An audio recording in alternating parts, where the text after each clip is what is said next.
Dans cette vidéo, je vais te montrer des erreurs d'étiquette qui mettent tout le monde mal à l'aise et qui peuvent éloigner les gens de toi sans que tu t'en rendes compte.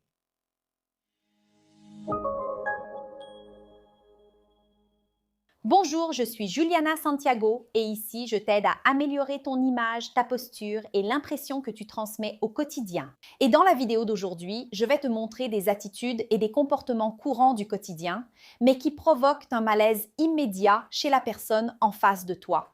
Souvent, personne ne dit rien, mais tout le monde le ressent. La première erreur est d'utiliser son portable en parlant à quelqu'un. Ça arrive tout le temps et j'en parle beaucoup ici sur la chaîne.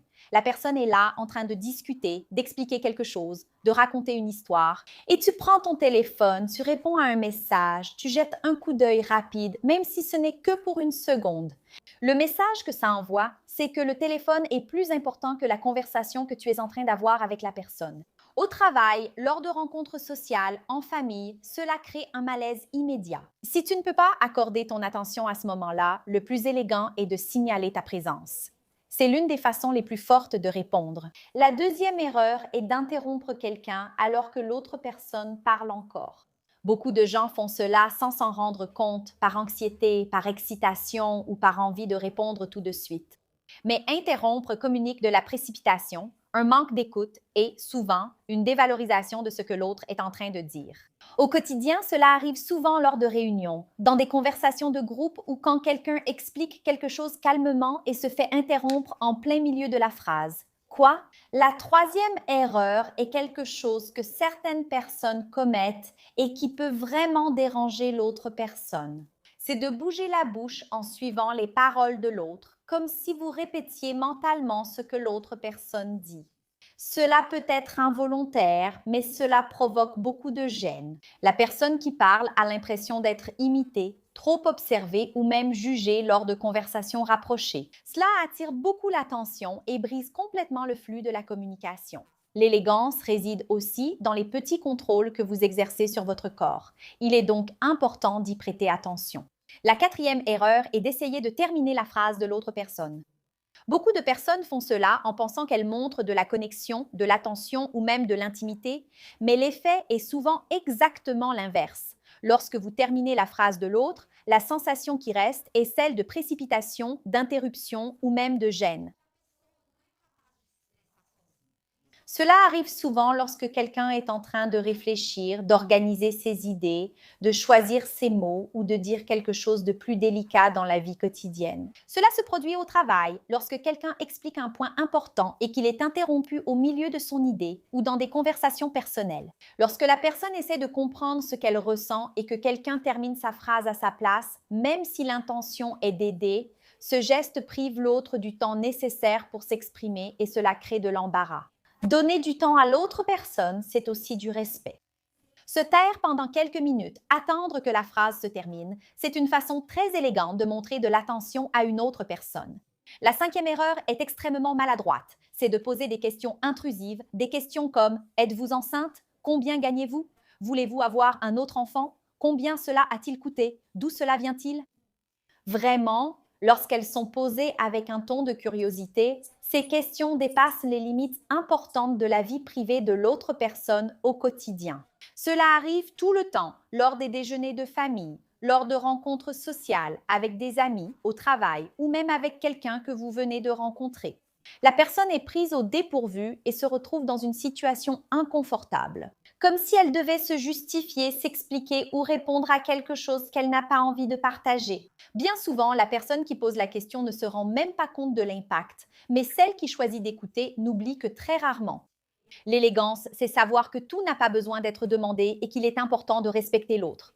Ne pas envahir, c'est aussi une forme de respect. Et si vous réalisez à quel point ces petits détails peuvent complètement changer la façon dont vous communiquez et dont vous vous reliez aux autres, profitez-en pour aimer cette vidéo et vous abonner à la chaîne. Parce qu'ici, je vous aide à développer votre posture, à adopter une attitude plus élégante, consciente et appropriée au quotidien. La sixième erreur est de ne pas maintenir le contact visuel pendant que l'autre parle. Parler en regardant sur les côtés, sur son téléphone, sur l'environnement autour ou sur n'importe quoi d'autre. cela transmet immédiatement un manque d'intérêt. Même si vous écoutez l'autre personne, elle a l'impression de ne pas être vraiment suivie. Et il est important de souligner qu'il ne s'agit pas de fixer la personne tout le temps, de la regarder de façon insistante et inconfortable, mais de montrer une présence au quotidien. Cela survient souvent lors de discussions rapides, réunions, consultations ou rencontres sociales.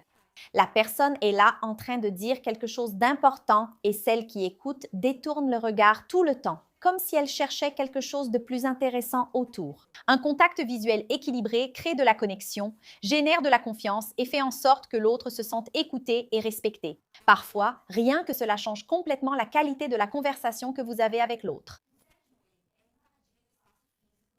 Parler de trop près, toucher sans intimité ou se pencher excessivement sur la personne provoque un malaise presque immédiat.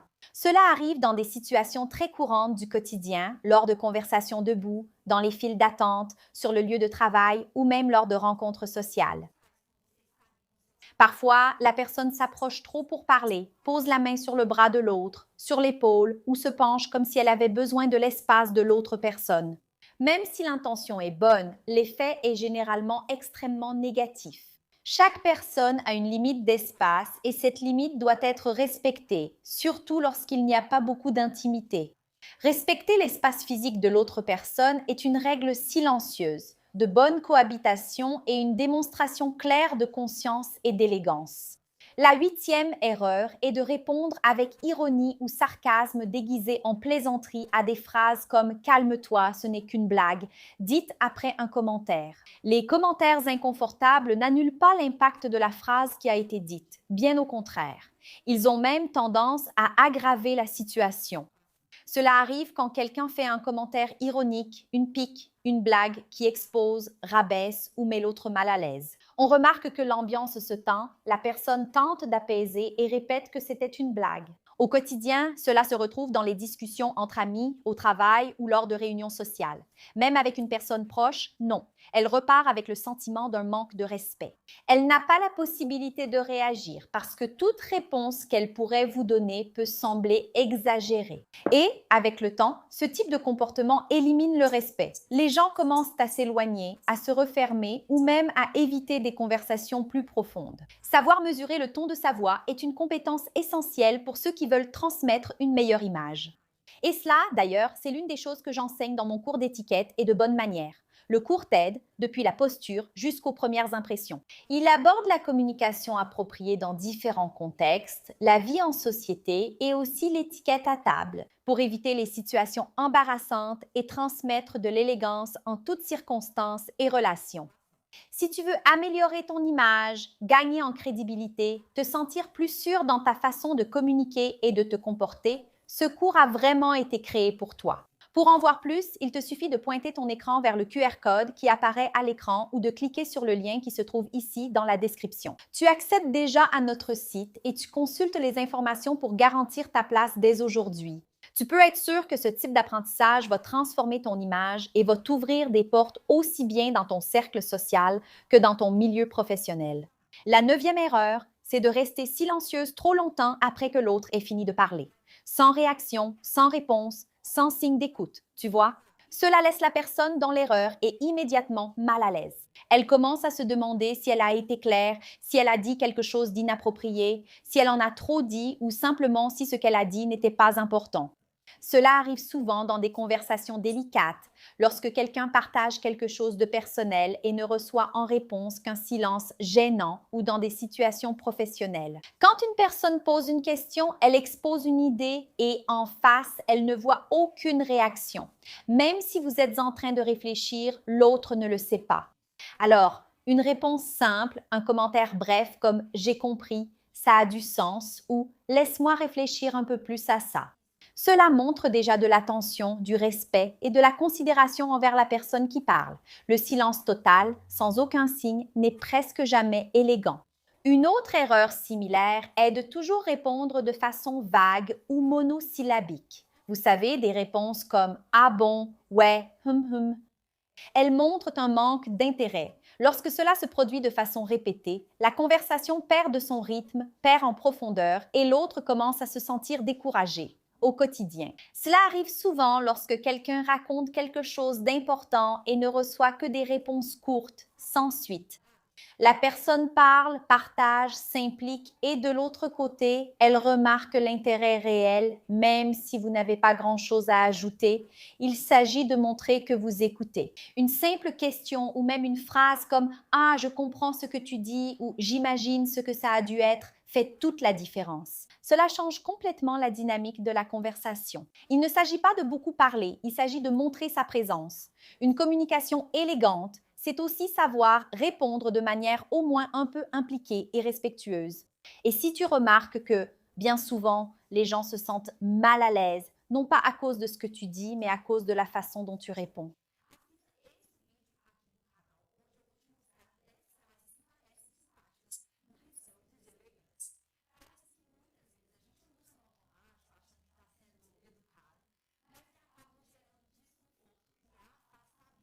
Je t'invite à regarder la prochaine vidéo qui s'affiche, mais avant, clique sur le lien en description pour découvrir toutes les infos sur mon cours d'étiquette et de bonne manière. Profite de ce moment pour obtenir ta nouvelle transcription et je t'attends là-bas. Merci beaucoup et à la prochaine.